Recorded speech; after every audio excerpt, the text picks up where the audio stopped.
Sudah tampil semuanya? Sudah, Mbak.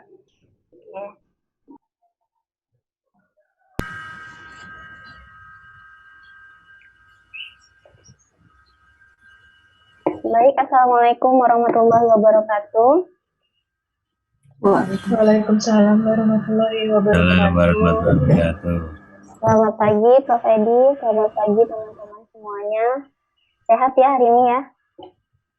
Alhamdulillah sehat. Alhamdulillah.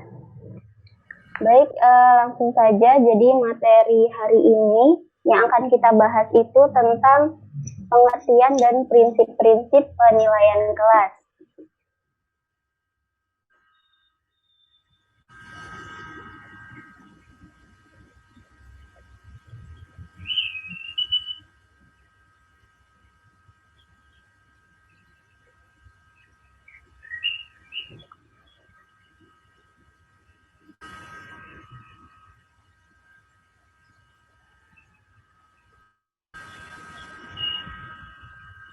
Oke, kita mulai dari background-nya. Jadi, menurut Arendt, penilaian merupakan proses pengumpulan informasi tentang siswa dan kelas untuk maksud mengambil keputusan instruksional. Kemudian, dan salah satu bentuk penilaian yang dipakai saat ini dan sesuai dengan kurikulum K13 ya, yaitu penilaian berbasis kelas. Dan penilaian menjadi salah satu bagian yang penting dalam penyelenggaraan pendidikan berdasarkan kaidah atau prinsip-prinsip penilaian yang tepat supaya penilaian ini dapat dilakukan dengan efektif.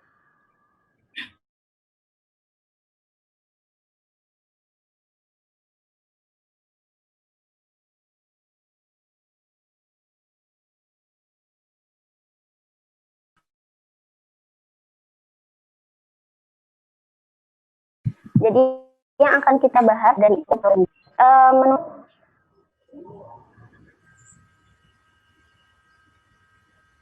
sebentar ini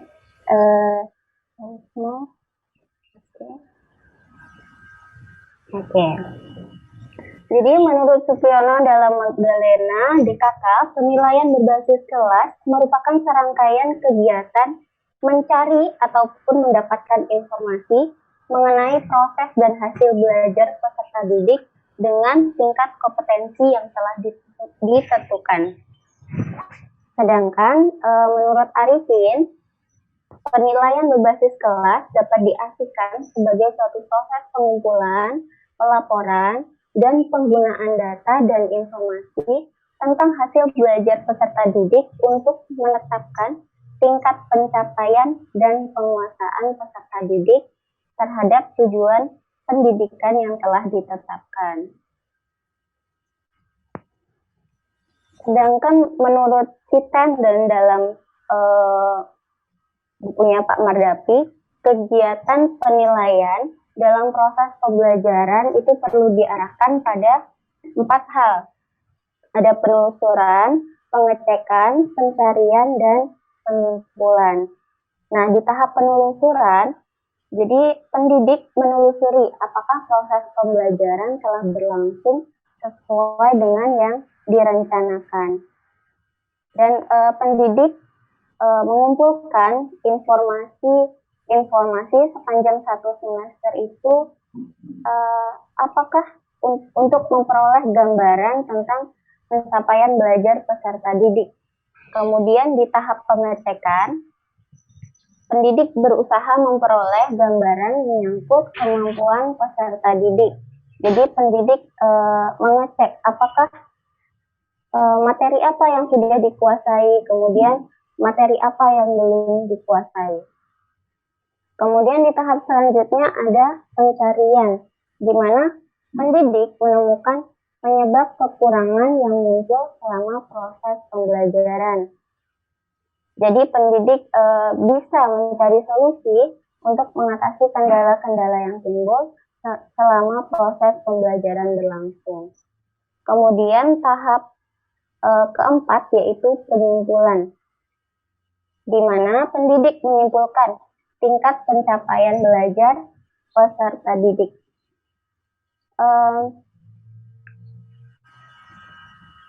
Tingkat pencapaian belajar ini kemudian dibandingkan dengan apa yang harus dicapai, apakah sudah sesuai dengan tujuan dari pembelajaran tersebut atau belum. Kemudian hasil dari penyimpulan ini bisa digunakan untuk sebagai laporan hasil tentang kemajuan belajar peserta didik. Bisa untuk peserta didik itu sendiri, orang tua, kemudian ataupun pihak-pihak yang bersangkutan. Kemudian penilaian kelas ini bukan berarti penilaian yang dilakukan di dalam kelas saja, tetapi bisa dilakukan dalam suasana formal ataupun informal, di dalam kelas atau di luar kelas, terintegrasi dalam kegiatan belajar mengajar, atau dilakukan pada waktu yang khusus. Dan menurut Irham, penilaian kelas ini dilaksanakan melalui berbagai cara. Kalau untuk penilaian di dalam kelas itu bisa melalui teks tertulis atau paper and pencil test. Kemudian selain penilaian di dalam kelas, bisa juga penilaian hasil kerja siswa melalui kumpulan hasil kerja atau karya siswa atau portofolio, kemudian penilaian proyek, penilaian produk, dan penilaian unjuk kerja atau performance. Nah, jadi dari beberapa pendapat ahli dan beberapa pengertian yang telah saya sebutkan tadi, dapat kita kesimpulkan bahwa penilaian kelas adalah pengumpulan informasi tentang pencapaian hasil belajar siswa, serta pembuat keputusan tentang hasil belajar siswa berdasarkan informasi pada tingkat kelas selama dan setelah kegiatan belajar mengajar. Dan pengumpulan informasi ini dapat dilakukan secara resmi ataupun tidak resmi, di dalam atau di luar kelas, menggunakan waktu khusus atau rentang waktu tertentu, kemudian dengan tes ataupun non-tes, atau terintegrasi dalam seluruh kegiatan belajar mengajar, baik di awal, di tengah, ataupun di akhir. Baik, selanjutnya bisa dilanjutkan oleh Mbak Tri. Oke, baik. Terima kasih Mbak Tri. Selanjutnya, setelah pengertian itu ada prinsip-prinsip penilaian kelas. Prinsip penilaian kelas itu sendiri ada dari prinsip umum dan prinsip khususnya. Prinsip umumnya itu berdasarkan Peraturan Menteri Pendidikan Nasional Nomor 20 Tahun 2007, di mana prinsip umum itu adalah sahih, objektif, adil, terpadu, terbuka, menyeluruh dan berkesinambungan, sistematis, beracuan kriteria, dan akuntabel. Sedangkan untuk prinsip khususnya, jenis penilaian yang dilakukan harus memberikan kesempatan terbaik kepada siswa untuk menunjukkan apa yang mereka ketahui dan pahami serta mendemonstrasikan kemampuannya. Setiap guru harus mampu melaksanakan prosedur penilaian dan pencatatan secara tepat. Selanjutnya,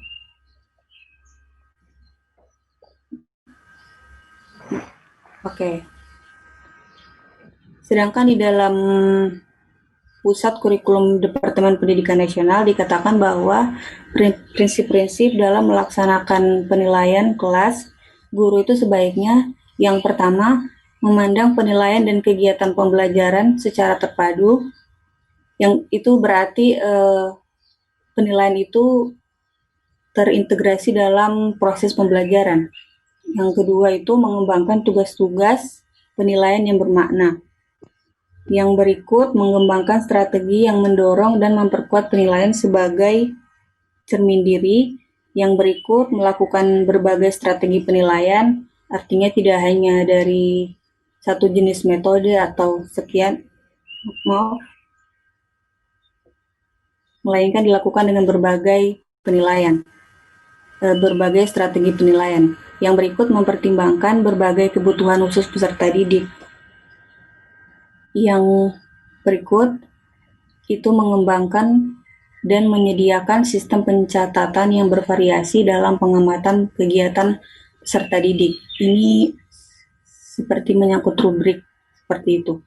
Kemudian berikut menggunakan cara dan alat penilaian yang bervariasi. Kemudian melakukan penilaian kelas secara berkesinambungan terhadap semua standar kompetensi dan kompetensi dasar. Kemudian mengadakan ulangan harian bila sudah menyelesaikan satu atau beberapa indikator.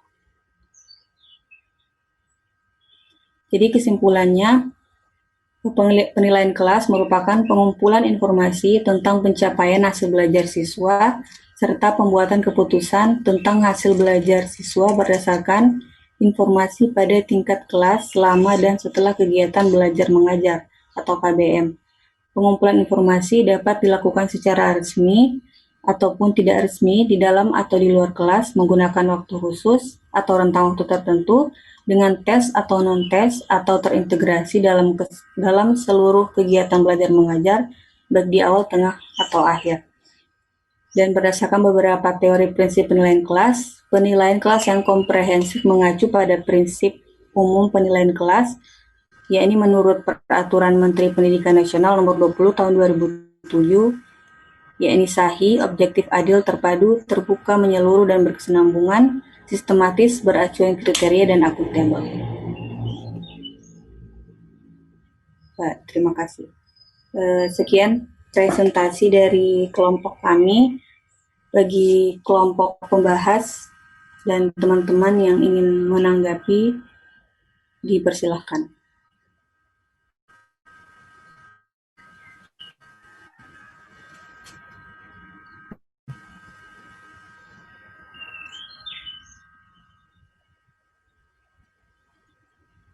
Kelompok pembahasnya dari kelompok berapa ya? Kelompoknya Bu Jumini. Kelompok pembahas. Bukan, Mbak. Saya kelompok 7. Ini kan kelompok 5. Berarti yang bahas kelompok 6. Kelompok siapa ya?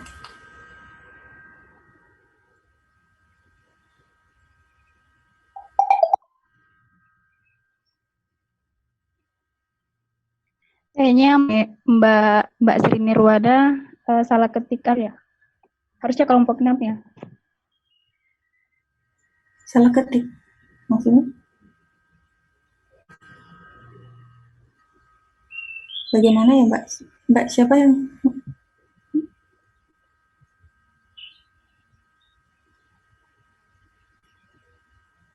Barusan saya cek, ternyata Mbak Tri ini materi 6 ya? Iya, betul, Bu. Iya, Mbak Tri kelompok 6, tapi diketiknya di kelompok 5. Jadi saya kira yang hari ini membahas kelompok 6. Tapi ternyata ini materi 6 dan yang harus membahas materi apa? Kelompok 7 ya? Halo? Halo? Ya, materinya kan materi 6. Iya. Hanya saja kelompoknya kan dari materi 2 kan, jadi geser gitu. Salah ya? Karena materi 1 disampaikan sama Prof. Iya. Jadi kita mulai dari materi kedua. Kemarin saya ngehnya ini materi 5 terus harusnya dibahas materi oleh kelompok materi 6 itu. Berarti ini jatahnya yang membahas kelompok saya ya, Mbak ya? Iya. Sama Mbak. Itu saya, kemudian Mbak Elsa dan Mbak Olga berarti ya? Iya. Tapi karena ada miskomunikasi ini, saya kira bukan kelompok saya, ini gimana Mbak? Apakah langsung dilempar ke tanya jawab atau bagaimana? Saya aja yang bahas, Mbak. Saya udah koreksi beberapa. Oke, monggo. Yang ngapunten ya. Boleh saya share script? Boleh. Oke, silakan di end share dulu. Di end screen dulu. Sebentar, Mbak.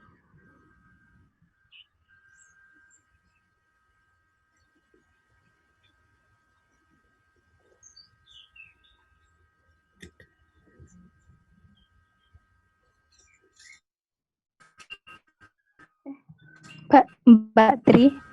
Iya. Boleh di unshare dulu? Oh iya. Bentar, Mbak. Aduh, ini nggak muncul nih di tempat saya.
Aku menghormati waktu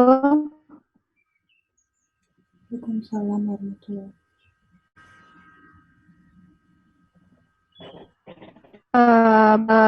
dari kelompok pembahas kelompok 7 untuk membahas makalah dari dan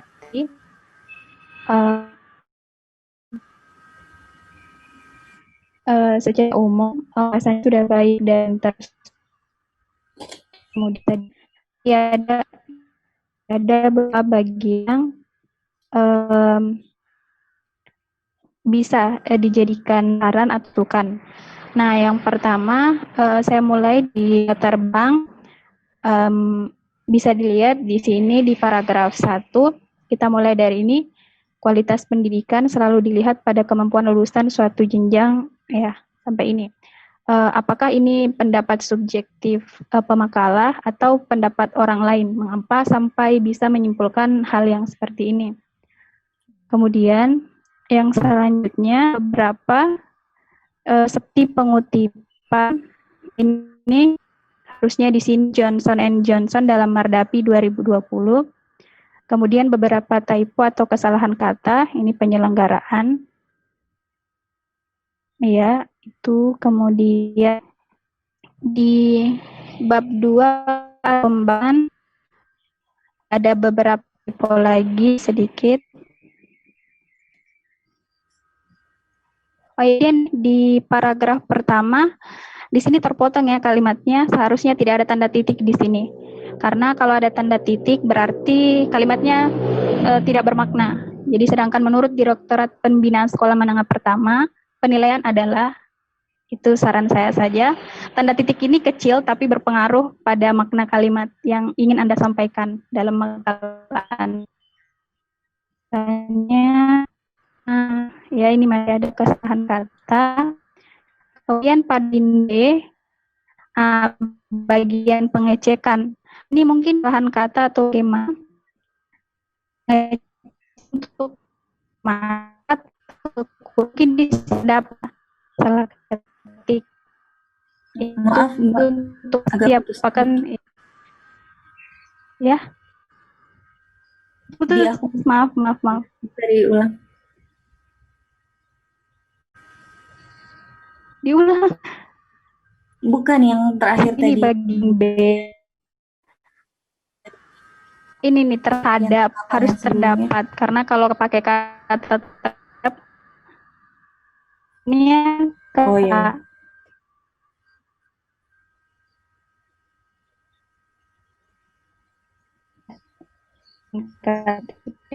Kemudian ini kembali dicapai dengan kompetisi pada pelajaran. Di sini masih dipertanyakan yang harus dicapai itu apa, kurang lengkap katanya. Intens ini disah singkat tapi bisa menjadi pembelajaran untuk saya sendiri dan untuk pemakalah mungkin.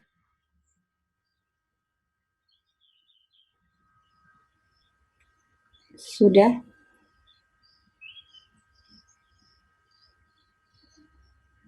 Halo, Mbak Elsa. Sudah keluar ya?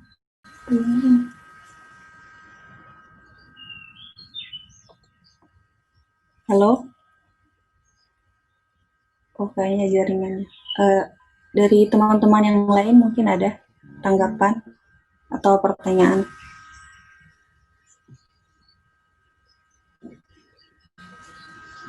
Mbak Elsa? Iya, maaf Mbak, tadi terpotong. Oke, saya lanjutkan. Kemudian di halaman berapa ya ini? Pusat kurikulum Departemen Pendidikan. Saya ingin menanyakan apakah ini berasal dari perundang-undangan, buku, atau karakter pustaka juga ada sumber ini, pusat kurikulum.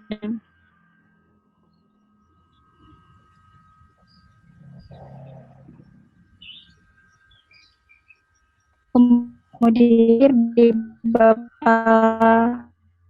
menambahkan graf, tapi tidak ada di bahas. Jadi Anda membuat sementara tidak. Halo, Mbak Elsa. Maaf, putus-putus. Ya, maaf.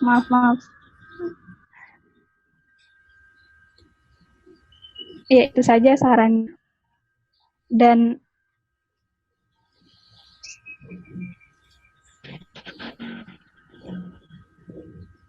tidak bermasalah, jadi saya bertanya satu kelompok kala. Yang pertama, pertanyaan pertama, pada halaman 4, paragraf terakhir, ada pengumpulan informasi tidak resmi. Pengumpulan itu seperti apa ya contohnya? Didengar, Mbak? Halo? Iya. Ya. Nah, pertanyaan kedua, di halaman 5, pada bagian prinsip penilaian, poin ketiga, kata adil.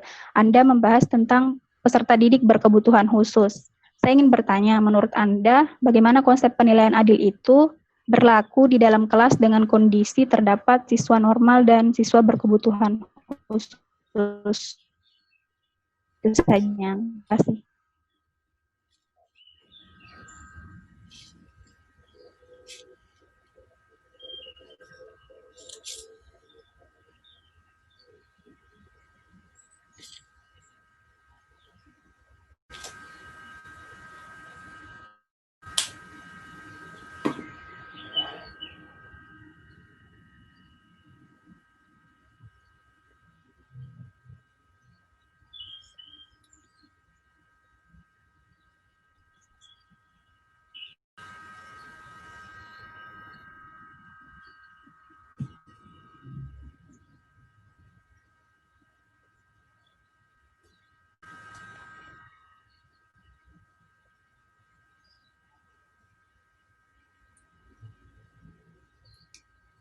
Halo, sudah Mbak Elsa? Iya, sudah. Mungkin Mbak Jumini sama Mbak Olga. Oh ya, terima kasih.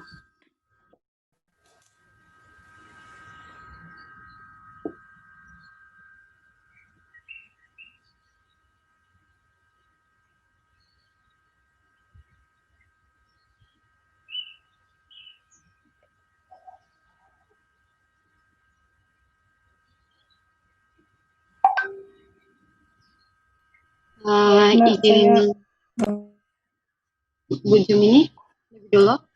Halo Mbak Olga duluan aja. Ya, baik. Saya izin bertanya pada kelompok makalah. Tadi di PPT-nya disampaikan prinsip-prinsip penilaian kelas di slide ke-9. Salah satunya adalah mengembangkan tugas-tugas penilaian yang bermakna.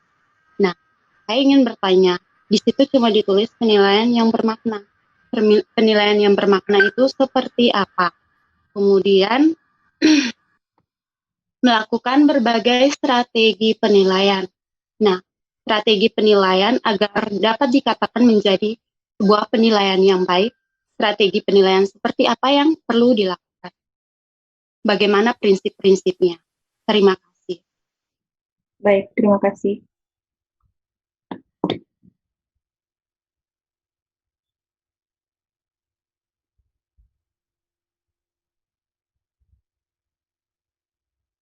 Silakan Bu Jumini melanjutkan.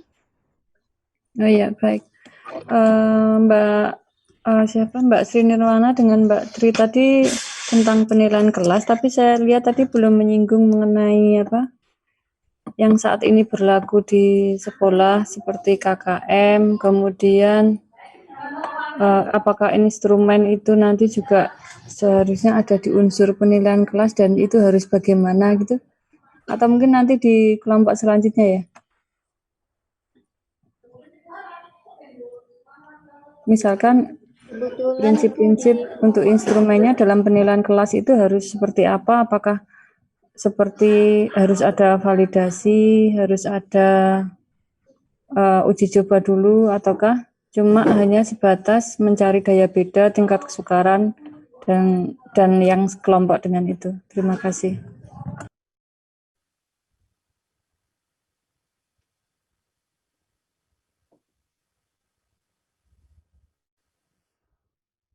Baik, terima kasih. Ada lagi?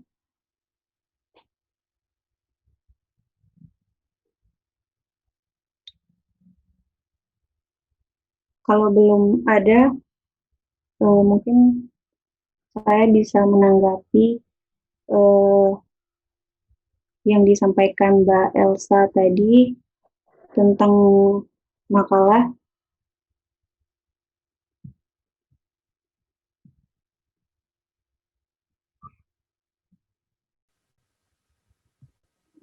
Pada latar belakang yang pada kalimat pertama itu memang kutipan ya dari bukunya Pak Jumari, nanti akan direvisi lagi. Terus apa lagi ya?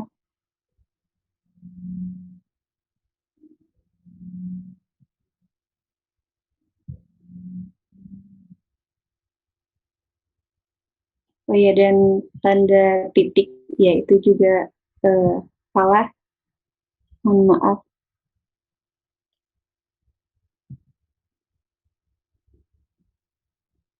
Yang selanjutnya itu tadi agak putus ya, jadi kurang dengar. Jadi mungkin nanti bisa di moda WhatsApp, bisa di dari Mbak Elsa. Soalnya tadi agak putus-putus. Yang tanggapan itu makalahnya.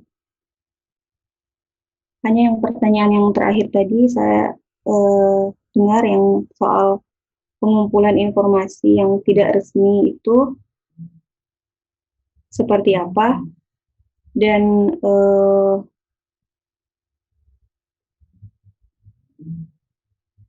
persoalan sikap adil, bagaimana sikap adil diterapkan dalam siswa yang berkebutuhan khusus. Mbak Tri mungkin bisa coba menjawab. Halo? Iya, halo. Oke, bisa saya coba jawab untuk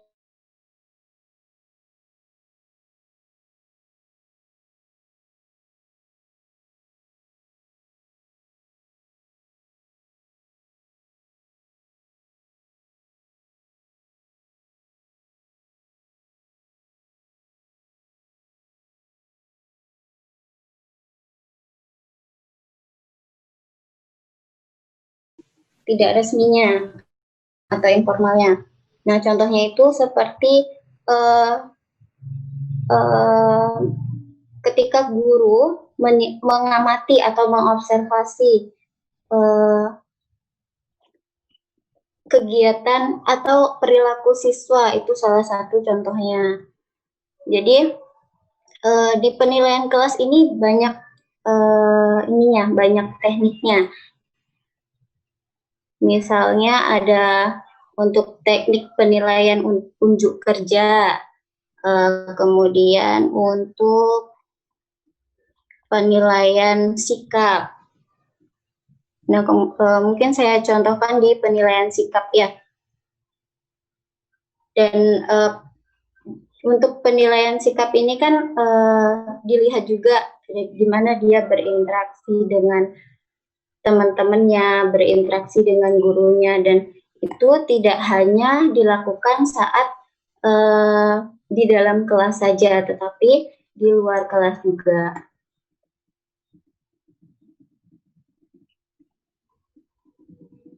Kemudian bagaimana dia mengaplikasikan apa yang sudah dia dapat di dalam kelas, kemudian dia diaplikasikan di kehidupan dia. Nah, itu salah satu contoh dari teknik, dari pengumpulan yang tidak resmi. Jadi, guru mengamati atau mengobservasi perilaku siswa tersebut.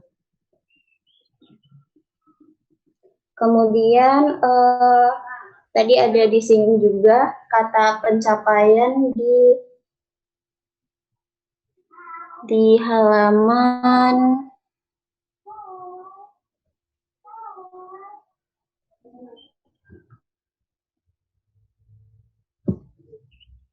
maaf Mbak Sri, bisa dibantu halaman berapa tadi ya?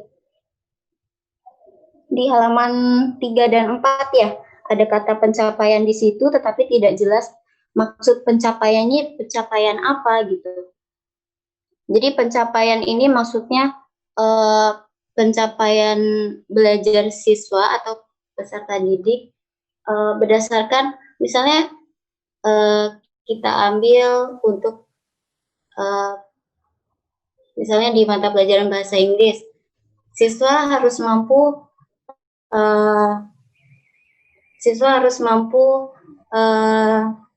menulis naratif teks misalnya. Nah, itu salah satu pencapaian yang ingin dicapai. Jadi maksud kata pencapaian di situ tergantung pencapaian belajarnya. Seperti itu. Mungkin ada ditambahkan Mbak Sri? Ya, ada. Bagaimana Mbak Sri?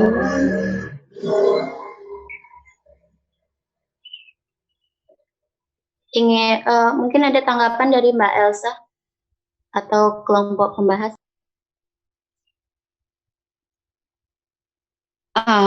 Sorry. Tadi agak terputus-putus, jadi saya agak kurang jelas memang. Mbak Elsa? Iya.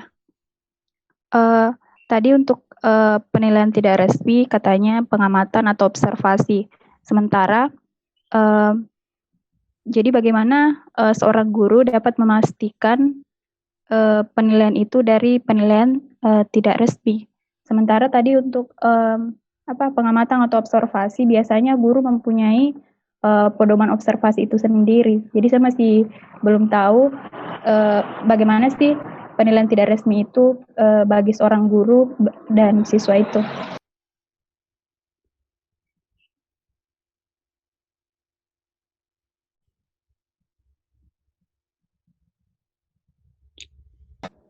Untuk pertanyaan kedua, mohon maaf sudah dijawab atau belum? Saya tadi sempat.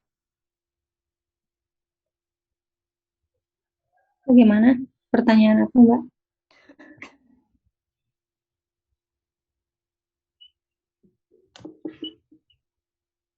Oh, yang sikap adil itu ya? Keluar tadi.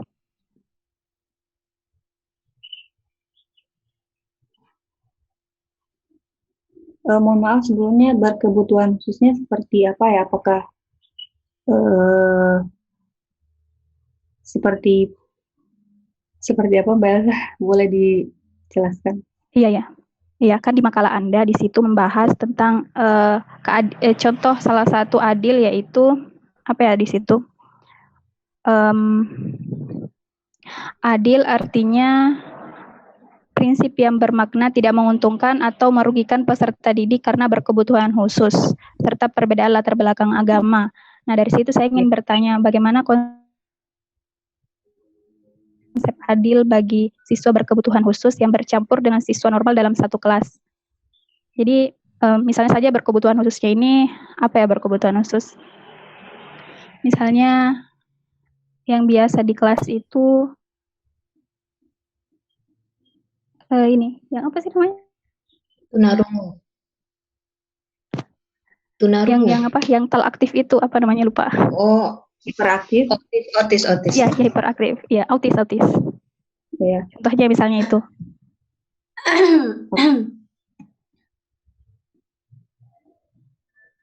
Bagaimana Mbak Tri? Mau ditanggapi atau?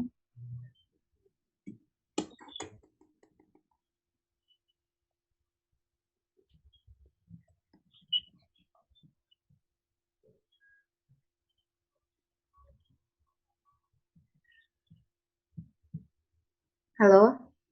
Iya. Oh ya. Untuk konsep adil ya, maksudnya gimana pendapat pemakala jika konsep adil itu diaplikasikan dalam siswa yang berkebutuhan khusus. Ya. Jadi di sini adil itu maksudnya adalah tidak menguntungkan atau merugikan peserta didik karena berkebutuhan khusus serta perbedaan latar belakang, agama, suku, budaya, adat istiadat, status ekonomi, dan gender. Dalam kasus untuk anak berkebutuhan khusus, sejujurnya saya kurang tahu ya tentang, sepertinya ada teknik penilaian tersendirinya, karena Mbak maaf ini tadi saya terputus, maksud berkebutuhan khusus tadi apa ya? Apakah yang sekolah SLB? Tidak, Mbak. Misalnya dalam satu kelas itu kan sekolah sekarang itu menerapkan inklusi. Jadi Ya, beberapa anak berkebutuhan khusus bisa saja berada satu kelas dengan anak normal. Misalnya satu orang siswa autis berada dalam satu kelas normal. Nah, bagaimana konsep keadilan itu berlaku dalam kelas ini? Oh, seperti itu.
Ke pendidikan formal itu orang tuanya itu yang terlalu kebangetan gitu kan, karena menempatkan anaknya atau menuntut anaknya supaya sama dengan orang lain yang sama, yang normal gitu, itu nggak bisa gitu.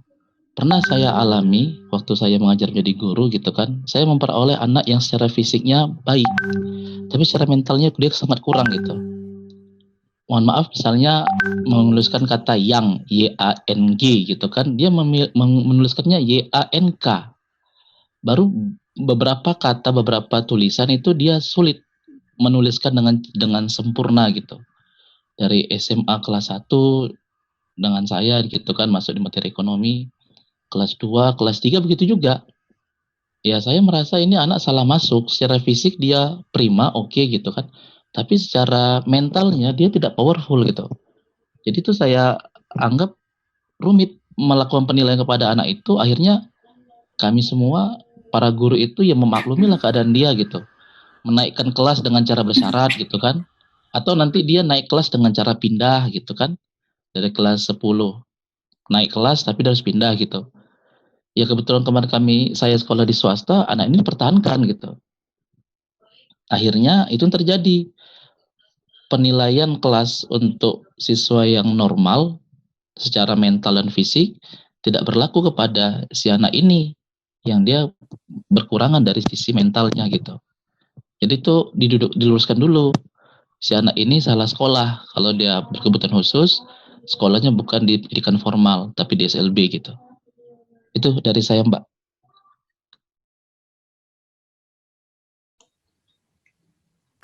Saya ingin menanggapi, boleh? Baik, silakan Bu Rita. Memang sepengetahuan saya, memang sekarang sekolah menuju inklusi ya. Saya tidak tahu saya tidak tahu dengan sekolah dasar maupun sekolah menengah. Cuma memang saya pernah mendengar bahwa itu menuju inklusi, dan di beberapa sekolah saya sudah melihat anak-anak berkebutuhan khusus. Menurut saya, memang ada gerakan untuk membantu orang-orang dengan disabilitas ya, atau disebut juga dengan difabel, karena kita mempercayai bahwa mereka punya ability tapi in different way. Oke, jadi misalnya anak yang nggak bisa berkonsentrasi seperti anak autis, itu ketika dia menemukan satu bidang, atau ADHD, misalnya menemukan satu bidang yang dia suka, memang dia kemudian menjadi sangat fokus, dan justru kadang kita menemukan kejeniusan di situ. Tapi lepas dari itu, sebenarnya saya agak kurang sependapat dengan Mas Bukhari ketika mengatakan bahwa mereka harus di SLB gitu. Saya akan lihat tingkat severity-nya. Jadi tingkat what is severe? Severity, tingkat tolong bantu saya bahasa Indonesianya severe, tingkat itulah pokoknya ya. Oke, jadi mohon maaf. Severity, apa bahasa Indonesianya apa? Severe. Severe. Udahlah, itu ya, pokoknya itu ya. Jadi tingkat keseriusannya lah intinya kayak gitu. Seberapa gawatnya gitu ya. Jadi kalau misalnya memang begini ya, maksud saya ada demand dari kaum disabilitas untuk mendapatkan perlakuan yang parsial, sama gitu ya. Bukan adil di sini, bukan dalam arti kamu harus seperti orang normal, bukan. Tapi adil dalam konteksnya orang-orang difabel. Oke, jadi memang mereka diperlakukan sama dengan harapan mereka diberdayakan agar mereka tumbuh kepercayaan dirinya dan akan mempunyai hak untuk berkarya di negara ini gitu, atau di negaranya tempat dia tinggal, dengan caranya dia sendiri, dengan caranya yang unik, tapi dia diberi kesempatan yang sama untuk menunjukkan diri sendiri, atau empowerment lah bahasa ininya yang sering lagi tren ya. Jadi saya tidak tahu dengan di sekolah dasar atau sekolah menengah, tapi di universitas seperti UIN, lalu beberapa universitas yang ingin menjadi World University, termasuk UNY juga, UGM juga, sudah dibuatkan akses-akses untuk orang difabel secara fisik memang. Oke, kayak di UIN, saya dulu pernah ngajar di UIN soalnya, dan di UIN itu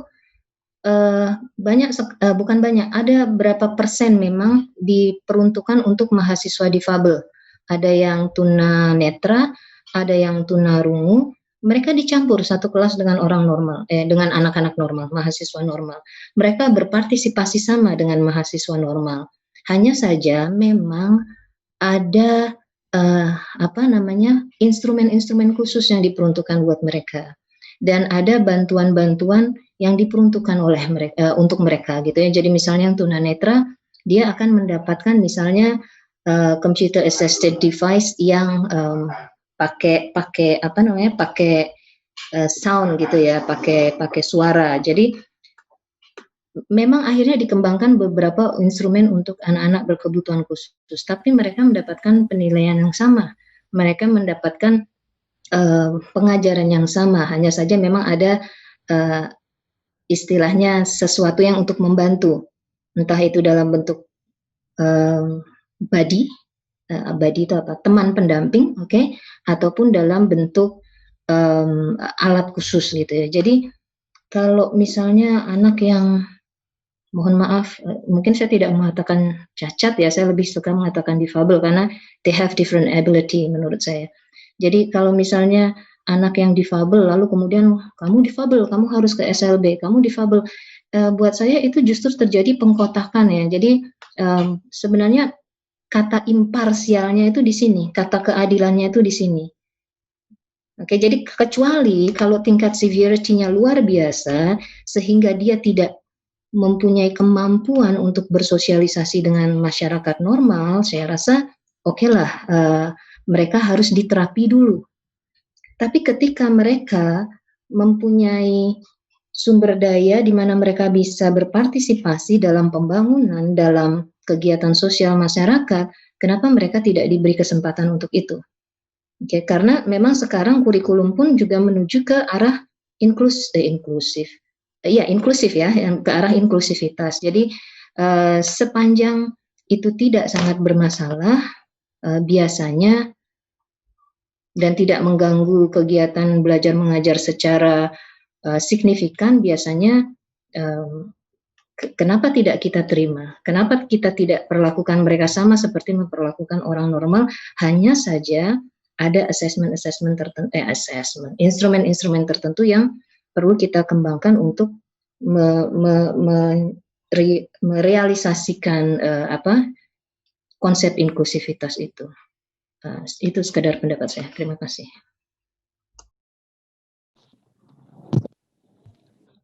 Baik, terima kasih Bu Ferry dan Pak Boleh Bukhori. saya menambahkan? Oh iya, boleh Pak. Iya, izin ya. Mbak Ferry, saya sepakat dengan Mbak Ferry tentang inklusif pendidikan tersebut gitu kan. Pertama kan gini dulu, kita melihat kondisi adil dari sisi penilaian, kan gitu tadi topik kita. Lalu yang saya maksudkan tadi, bahwasanya kalau dia itu difabel kan gitu kan, dia harus ke sekolah SLB. Kita lihat dulu karakteristik anak ini. Saya sepakat dengan Mbak bahwasanya anak-anak yang difabel itu mempunyai hak yang sama dengan yang normal gitu kan. Saya sepakat. Lalu yang menjadi permasalahan, difabel ini kan banyak kelemahannya. Tadi bisa dikatakan dia kelemahan apakah di fisiknya, mentalnya sehat kan gitu kan, atau mentalnya sehat, mentalnya sehat tapi fisiknya tidak baik gitu. Jadi kalaulah di dalam pendidikan ini kan yang dinilai dalam penilaian kelas itu yang dikejar adalah pengetahuannya, kognitifnya gitu. Kalau yang terganggu itu adalah fisiknya, sedangkan kognitifnya itu masih berfungsi dengan baik gitu kan, it's okay, tidak ada persoalan gitu kan, mendapatkan hak yang sama. Dan itu banyak memang di beberapa kampus yang mohon maaf dia difabel secara fisik tetapi mampu berkarya gitu kan dengan kognitifnya dengan teman-teman yang lain. Permasalahan yang dihadapi tadi di dalam kelas itu dari sisi kognitifnya. Yang saya maksud tadi difabel di sini, pengetahuannya atau mentalnya yang terganggu, dia tidak bisa mengikuti ritme penilaian atau ritme materi yang ada di kelas tersebut gitu. Lalu itu tadi saya contohkan nyata tadi yang saya alami di SMA gitu kan. Anak ini secara fisik baik gitu, tapi secara kognitifnya dia terganggu. Bayangkan untuk menulis satu paragraf saja, satu kalimat misalnya gitu ya, itu banyak kata-kata yang typo gitu, yang sebenarnya sangat tidak wajar lah kesalahan typo itu dilakukan oleh tingkat SMA kelas 12 gitu. Membaca dia oke, menulis dia yang kurang gitu kan, apalagi dia menceritakan atau mengesaikan pengalaman dia atau pengalaman belajarnya itu dia nggak sanggup gitu. Kelemahannya dari sisi kognitifnya. Itu yang sebaiknya Kalau sebaiknya yang diperbaiki itu akses pendidikannya. Akses pendidikan itu maksud saya yang adil itu pendidikan formal dan informal itu harus merata. Ini kan yang terjadi di pemerintah atau negara kita ini kan semuanya fokus kepada pendidikan formal. Sehingga akses keadilan pendidikan itu tidak berimbang antara yang formal dan informal. Informalnya salah satunya misalnya SLB gitu kan. Itu yang mau saya luruskan. Sehingga anak-anak yang difabel secara mental, secara kognitif, layaknya dia memasuki jalur pendidikan informal. Sehingga nanti keadilan penilaian dalam kelas itu bisa berfungsi, bisa berjalan dengan baik. Gitu. Lalu kemudian kalau difabel dia tadi secara fisik, tapi kognitifnya atau mentalnya baik, tidak menjadi persoalan. Dan itu memang banyak di beberapa kampus ditemukan seperti itu. Gitu. Itu dari saya, Mbak. Terima kasih. Oke, saya ingin menanggapi lagi. Ini jadi tanggapan. Ya, boleh. Seru. Sebenarnya tadi kan saya sudah mengatakan tergantung tingkat severity-nya. Cuma saya tidak menemukan bahasa Indonesia severity-nya, kegawatannya. Oke, jadi tergantung tingkat kegawatannya. Apakah itu mengobstruct dia dari, menghambat dia dari kegiatan sosial atau tidak. Jika tidak, why not? Dan ketika Mas Bukhari tadi mengatakan misalnya menulis yang saja pakai K, oke, ada beberapa orang disleksia di negara ini, dan ada itu disleksia ya. Lalu kemudian ADHD ada atau lebih parah lagi autis. Ketika autis itu memang membuat dia sangat eksklusif sehingga dia tidak bisa berkolaborasi dengan teman-temannya, mungkin dia akan membutuhkan ini khusus ya, perlakuan khusus. Dan memang itu untuk orang-orang difabel memang tidak bisa hanya menjatuhkan tanggung jawab, oh dia sudah di sekolah, jadi tanggung jawab sekolah. Sebenarnya tidak, itu tetap kerjasama antara keluarga, masyarakat, dan juga sekolah sebagai institusi pendidikan. Nah, kalaupun misalnya kayak yang menulis yang memang, kembali lagi saya runut ke belakang, pasti ada satu link yang missing mungkin ya. Jadi kan itu disleksia itu mungkin bisa bisa di-observe earlier, lebih awal gitu ya, bisa diamati lebih awal. Jadi ketika itu terjadi, mungkin kalau sampai SMA, mungkin waktu SD, pihak orang tua tidak aware, pihak sekolah juga tidak aware. Jadi sebenarnya ini kerjasama antara beberapa pihak, bukan hanya tanggung jawab sekolah saja. Tapi kembali lagi ke kebijakan sekolah, tapi menurut saya memang ada perlakuan khusus, memang ada, dan itu kerjasama antara tiga pihak tadi, dan pemerintah termasuk salah satunya ya, dan melalui institusi pendidikan. Lalu kemudian memang ada instrumen-instrumen khusus yang harus dikembangkan, dan memang kita harus siap.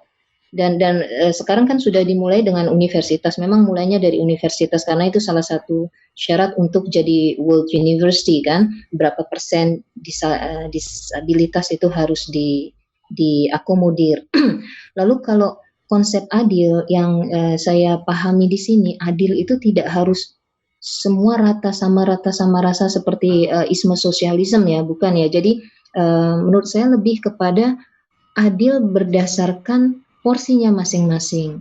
Jadi untuk kayak di Budi Mulia, saya melihat anak-anak autis banyak di Budi Mulia, dan dia mengakomodirnya dengan sangat baik. Anak-anak itu tumbuh dengan luar biasa. Jadi ada kecerdasan individual, ada kecerdasan unik yang diperuntukkan jam-jam untuk itu. Dan memang saya rasa kebetulan kayaknya sekolah negeri belum bisa ya. Jadi ada jam-jam formal di mana ada pendidikan formal yang ditetapkan oleh kurikulum nasional, dan ada jam-jam di mana mereka boleh mengembangkan kecerdasan individualnya. Dan itu tumbuh, kalau kita perhatikan anak-anak lulusan Budi Mulia itu mereka tumbuh dengan percaya diri, mereka tumbuh dengan karya, sumbangsi karya mereka sendiri, untuk masyarakat ataupun untuk lebih luas lagi untuk negaranya. But saya hanya melihatnya bahwa kalau memang kurikulum inklusivitas itu diberlakukan, maka konsep adil itu adalah konsep adil yang sifatnya imparsial, bukan adil yang sama rasa sama rata. Lalu kemudian masalah kognitif dan non kognitif, misalnya apakah ini dia cacat, Masya Allah, disabel secara mental ataukah dia disabel secara fisik. Tadi saya sudah menyebutkan tingkat kegawatannya, tingkat severity-nya. Selama itu tidak menghalangi mereka untuk berpartisipasi, kenapa tidak? Dan itu memang hanya dipersyaratkan saat ini kan hanya berapa persen dari seluruh anak didik yang diterima. Dan kalau misalnya kita punya instrumen yang memang dirancang untuk itu, kita sudah siap dengan sesuai dengan kurikulum yang dikembangkan, saya rasa mereka juga bisa diberdayakan, di-empower, dan mereka juga bisa berpartisipasi seperti warga lain yang normal. Seperti itu. Terima kasih.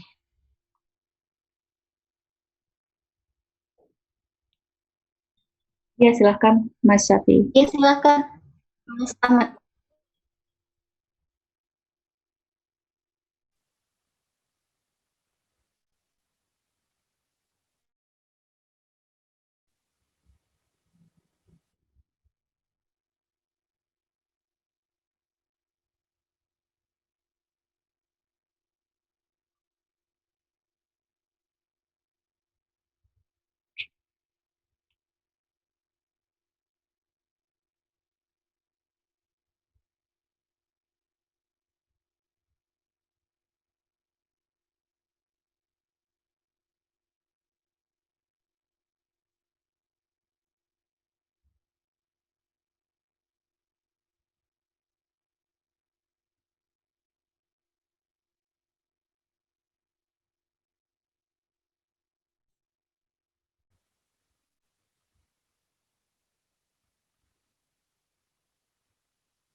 Ya betul, saya setuju sekali dengan itu karena memang kalau di yang saya pelajari dari di UIN atau sekolah-sekolah yang memang sudah, kebetulan karena saya menemukan mahasiswa difabelnya dari UIN ya, dan juga di UII pun saya pernah menemukan, tapi malah dosennya. Oke, jadi dosennya yang difabel. Jadi kayaknya bahkan naik motor pun dia naik motor dari yang desainnya Yakum itu, jadi beroda 3. Itu secara fisik ya. Lalu kemudian kalau yang secara mental itu saya banyak menemukan tentu saja di sekolah inklusif seperti SD Tumbuh dan juga Budi Mulia 2 BMD ya. Jadi dan di situ saya melihat memang pemerintah masih belum bisa 100%, walaupun sudah mengatakan kurikulum inklusif, tapi memang belum bisa 100% mengaplikasikan itu, karena mungkin sumber daya, entah sumber daya finansial, sumber daya manusianya, maupun sumber daya referensinya dan macam-macamnya. Jadi saya rasa memang belum 100%, dan kalau memang cita-citanya adalah mengempower seluruh anak bangsa, mungkin ada usaha ke arah situ, tapi memang pelan-pelan. Oke, dan saya yakin bisa, tapi memang butuh waktu, dan tentu saja manusia, maksudnya sumber daya termasuk guru dan juga tendik itu memang harus di training lebih banyak lagi, diberikan pemahaman lebih banyak lagi. Bahkan treatment di Jawa saja dengan di luar Jawa, untuk yang normal saja saya rasakan ada perbedaan yang sangat mencolok ketika saya keluar Jawa, dan saya melihat ada perbedaan yang sangat mencolok. Itu pun belum diselesaikan. Jadi itu permasalahan nasional ya. Banyak PR-nya pemerintah, banyak sebelum menuju kepada sekolah inklusif. Terima kasih.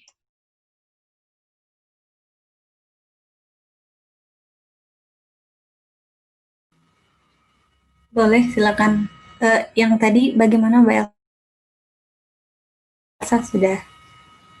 Iya, terima kasih, sangat mencerahkan. Terima kasih Mbak Ita, Mas Ahmad Syafi'i, Mas Bukhari. Jadi mohon maaf sebelumnya Mas Syafi'i, jadi mungkin bisa disimpulkan untuk penilaian sikap adil ini itu balik lagi ke kita masing-masing sebagai pendidik mungkin, karena masih dalam seperti yang disampaikan oleh Mas Syafi'i tadi, mungkin masih diperdebatkan atau masih menjadi isu yang belum ada solusinya, mungkin seperti itu. Jadi lebih kepada kita sebagai pendidik, seperti itu. Bagaimana Mas Syafi'i? Ada pertanyaan?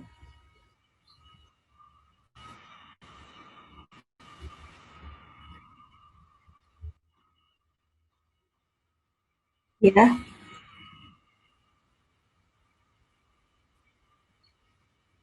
Iya, iya.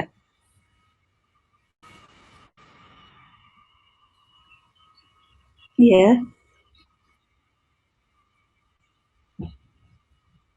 Iya.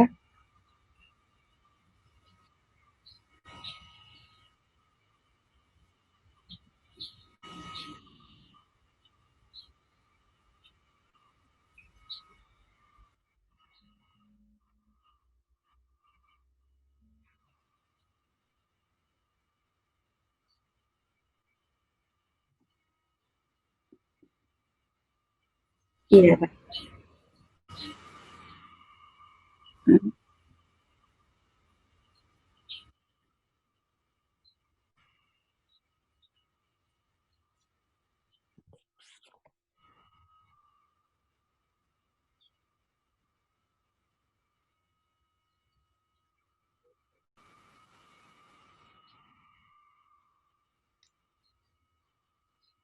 Iya. Baik, Mas Syafi'i. Ada lagi?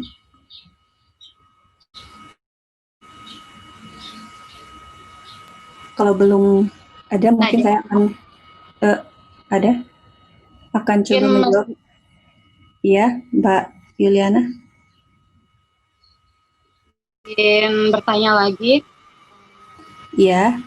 Saya menjadi tertarik untuk menanyakan ini karena Mas Syafi'i tadi menyebut tentang objektivitas dan dalam penilaian.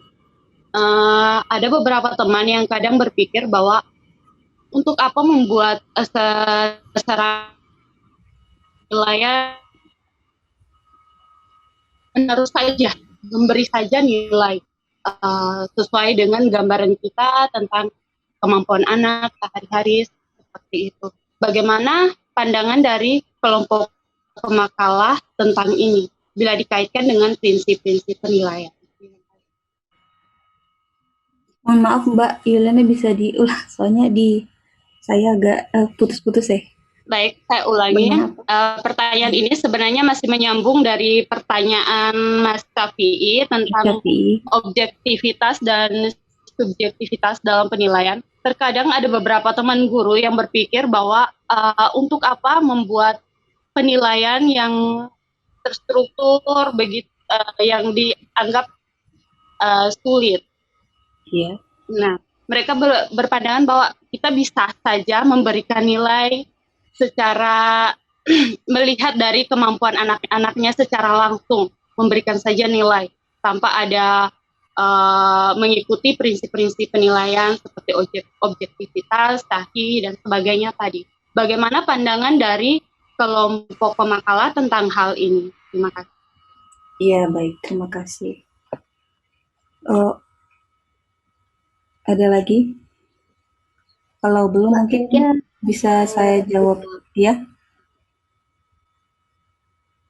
Ini ada beberapa pertanyaan yang belum terjawab tadi ya. Iya, mungkin di yang pertanyaan dari Mbak Olga dulu ya, yang Mbak Yuliana Olga yang sebelumnya. Yes. Iya.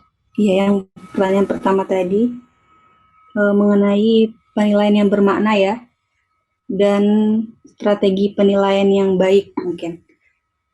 Untuk penilaian yang bermakna itu artinya itu prinsip penilaian bermakna itu mungkin bisa diartikan bukan mungkin ya, penilaian yang bermakna itu seperti misalkan penilaian itu pada akhirnya akan berguna untuk menunjang kemajuan pendidikan, jadi tidak hanya sekedar penilaian seperti itu. Misalkan apa ya, misalkan pada penilaian tindakan kelas gitu, itu kan menilai siswa untuk dievaluasi mengevaluasi siswa berdasarkan metode seperti itu, misalkan metode apa, terus pada akhirnya kemudian dianalisis gitu, ketika misalkan ada nilainya atau pada akhirnya kemudian misalkan nilai siswa itu rendah atau seperti apa, nah kemudian dianalisis lagi apakah metodenya atau apanya yang salah gitu, atau medianya dan lain sebagainya. Nah, itulah yang artinya dikatakan bahwa penilaian itu bermakna gitu. Jadi sehingga ada perbaikan ke depannya, ada dapat digunakan oleh pihak-pihak yang lain atau guru yang lain, mungkin seperti itu. Yang dimaksud dengan penilaian yang bermakna, jadi tidak hanya sekedar menilai, tapi pada kedepannya nanti dapat ada manfaatnya seperti itu mungkin. Dan yang berikutnya itu tentang strategi penilaian yang baik itu seperti apa.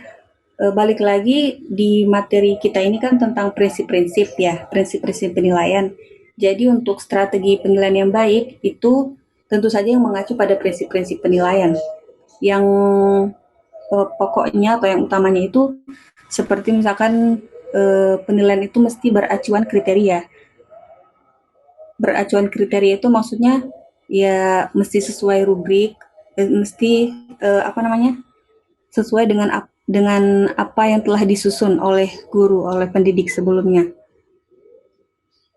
dan tidak keluar dari hal itu gitu. Dan yang berikutnya juga sistematis, ya ini yang yaitu tadi sesuai dengan sistem atau sesuai dengan aturan, sesuai dengan RPP secara rinci, detail dan urut gitu, dan tidak keluar dari hal itu. Jadi untuk mendapatkan strategi penilaian yang baik dan harus mengacu pada prinsip-prinsip seperti sistematis dan beracuan kriteria itu.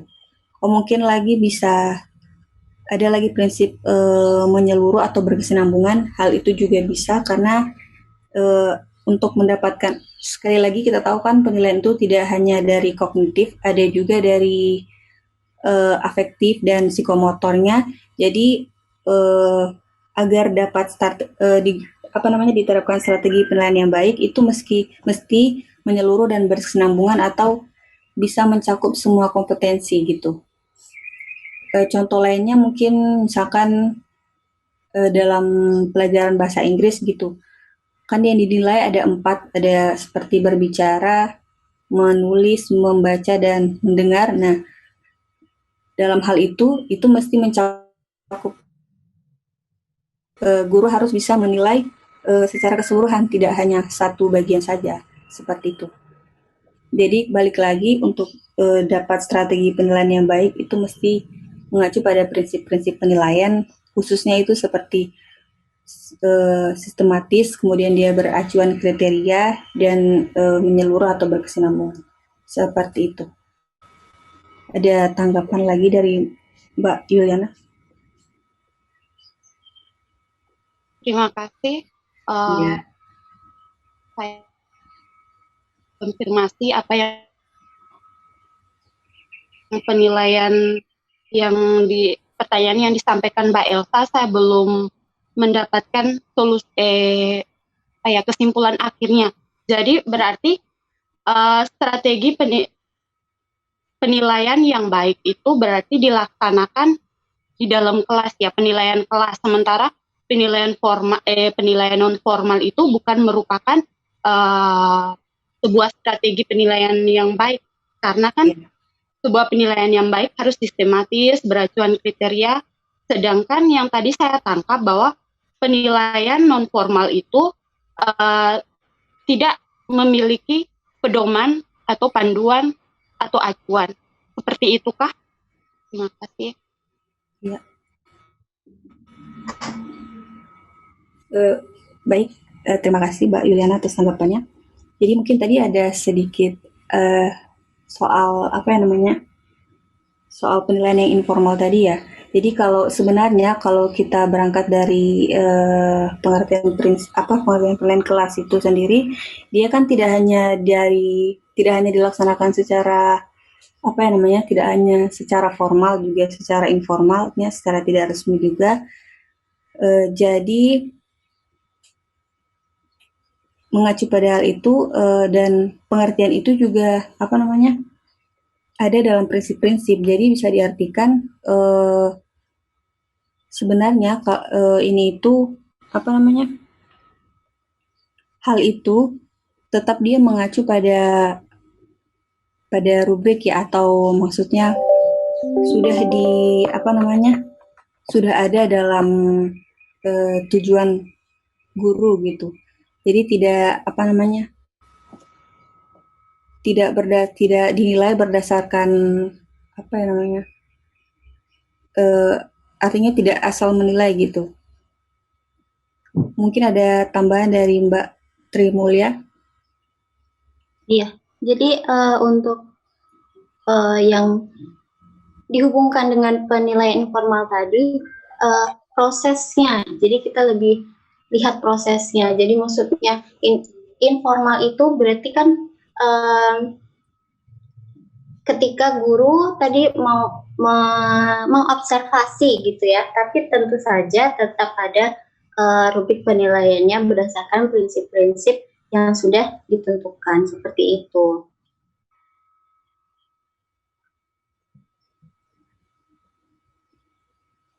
Bagaimana Mbak Olga? Berarti bedanya apa antara formal dan informal, Mbak? Akan observasi. Ya. Atau observasi itu di luar formal ya? Saya ingin nanya lagi masalah istilah. Kebetulan tadi ada formal, non formal, informal. Karena saya bukan orang pendidikan, saya ingin dibagi definisinya apa sih? Kalau formal sudah jelas ya, lalu beda antara non dan in. Kalau dalam konteks pendidikan itu bagaimana? Ini pertanyaan ya. Terima kasih. Iya, Bu. Terima kasih, Bu.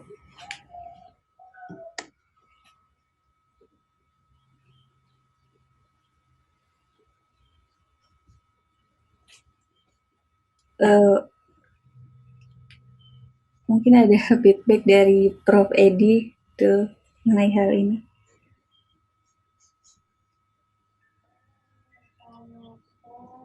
Kalau dilihat dari konteksnya, iya.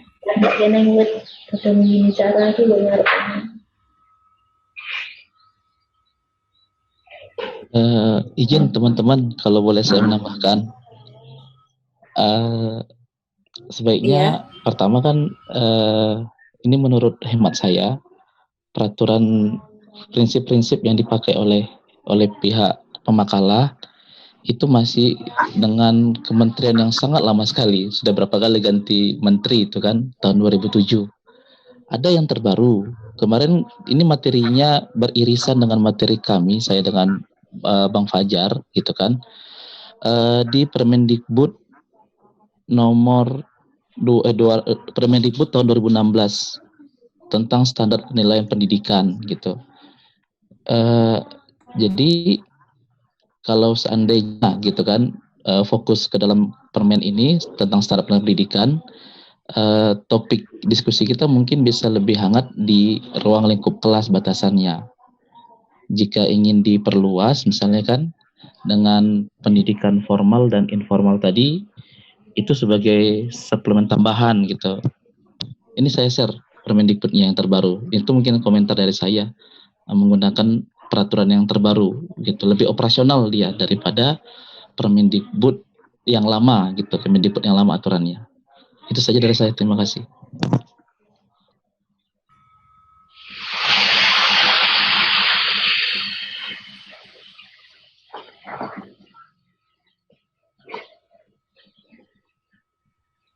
Saya rasa betul masukan dari Mas Bukhori, karena saya melihat untuk non formal, informal dan formal, karena mungkin tidak ada batasannya yang jelas ya. Penilaian kelas di sini ini penilaian kelas formal atau ya ini yang saya bingung. Makanya ketika ada kata non formal keluar, non formal itu bukannya di pemahaman saya seperti kursus di mana tidak ada pendidikan dengan institusi formal seperti sekolah. Jadi saya melihat batasannya, lalu kemudian juga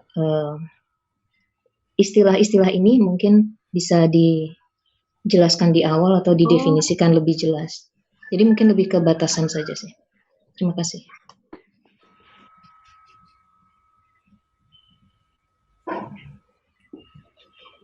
Ya, terima kasih Pak Bukhori dan Bu Desnita masukannya.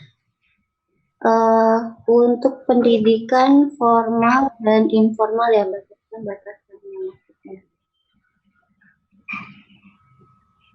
Mungkin dari teman-teman ada yang punya opini tentang pendidikan formal dan informal ini?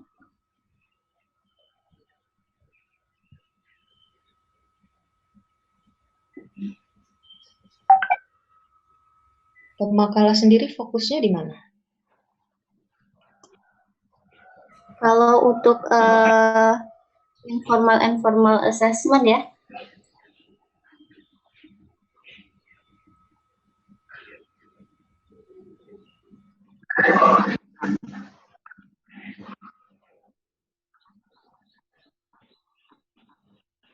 formatif.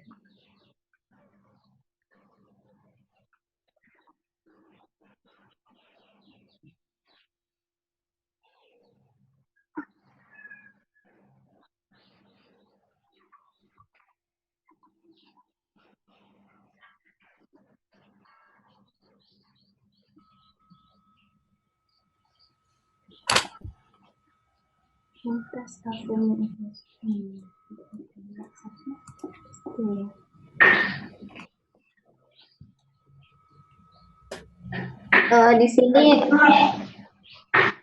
saya juga jadi bingung terkait batasan antara antara formal dan informal tadi ya.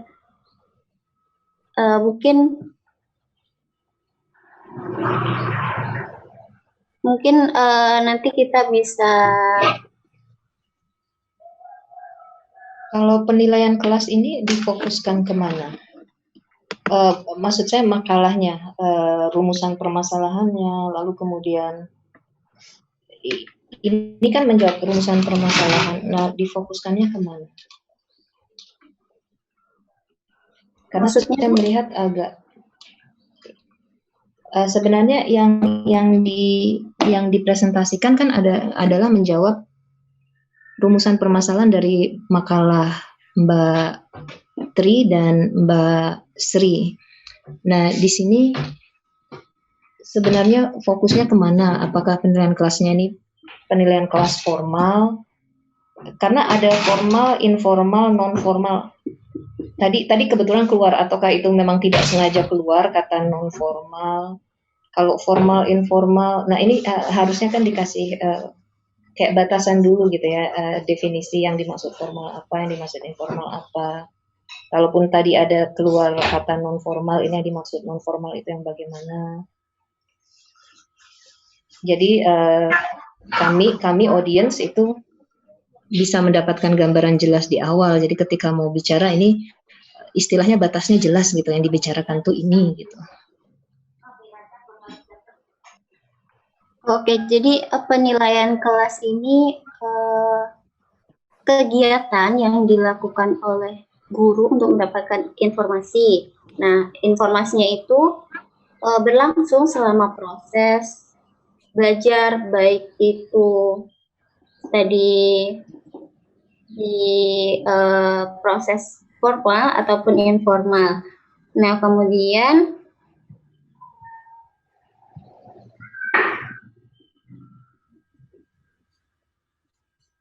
kalau penilaian formalnya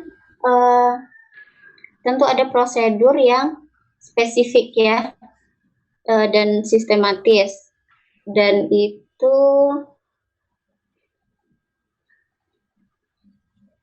ini maaf kalau yang saya sampaikan tidak tepat. Jadi penilaian informal itu maksudnya penilaian yang dilakukan ketika hasil itu tidak direkam atau memberi penilaian akhir. Seperti itu. Mungkin dari Prof. Edi bisa meluruskan, Prof. Maaf. Mungkin sudah hampir jam 9 ya ini. Halo? Ya, Prof. Ya, karena mungkin sudah mendekati pukul 9, kita segera akan kita selesaikan ya. Yang pertama bahwa penilaian kelas di sini kan maksud kita adalah penilaian ya formal ya, sekolah itu. Ya. Kalau yang non formal lah itu karena lebih sulit ya, karena yang paling ideal kan ya penilaian kelas untuk sekolah itu yang sudah jelas ya. Kalau yang kursus dan seterusnya kan ya sulit karena datang atau tidak jelas. Kemudian dalam bahasa ini kan ada dua pokok, yaitu pengertian penilaian kelas itu apa, yang kedua prinsip-prinsip. Nah, maksudnya prinsip-prinsip dalam penilaian itu kan ada 9 itu. 9 itu mestinya kan dibedah ya, 9 itu. Pertama misalnya sahih atau valid itu. Tentunya dan reliable. Nah, itu harusnya langkah-langkahnya gimana? Yang kedua objektif. Nah, itu realnya seperti apa agar bisa objektif. Dan seterusnya sampai akuntabel ya. Ini realnya seperti apa? Maksudnya gitu. Jadi dari 9 ini kan harusnya dibedah, kemudian seperti apa yang harus dilakukan guru agar terpenuhi prinsip-prinsip itu, maksudnya gitu. Baik, Prof, nanti diperbaiki, Prof. Ya, jadi misalnya agar adil itu guru harus bagaimana, itu ya valid tidak ya, valid itu untuk guru melakukan apa? Apakah kalau guru membuat instrumen itu kan biasanya dibuat sekarang terus mungkin untuk tes paginya ya, mau buat soal ulangan, misalnya ulangan harian itu dibuat tadi malam, paginya untuk tes, sehingga kadang soalnya nggak bisa dikerjakan, apa karena belum dicoba, bisa gitu juga, sehingga tidak melalui prosedur itu ya, paling tidak seperti apa isinya, matriknya isinya, kemudian paling tidak dibaca orang lain, mungkin guru yang lebih senior, sehingga paling tidak melalui review ya, itu paling tidak itu dibaca temannya itu. Kadang kan kalau guru ya malu ya dibaca temannya, pokoknya nyimpan aja di tutup-tutupi apa ya, nggak boleh orang melihat itu. Paling tidak kan dibaca temannya itu, oh ya ada, oh itu kok kurang jelas, dan seterusnya itu bisa kelihatan. Kalau mau valid itu ya, walaupun tidak secara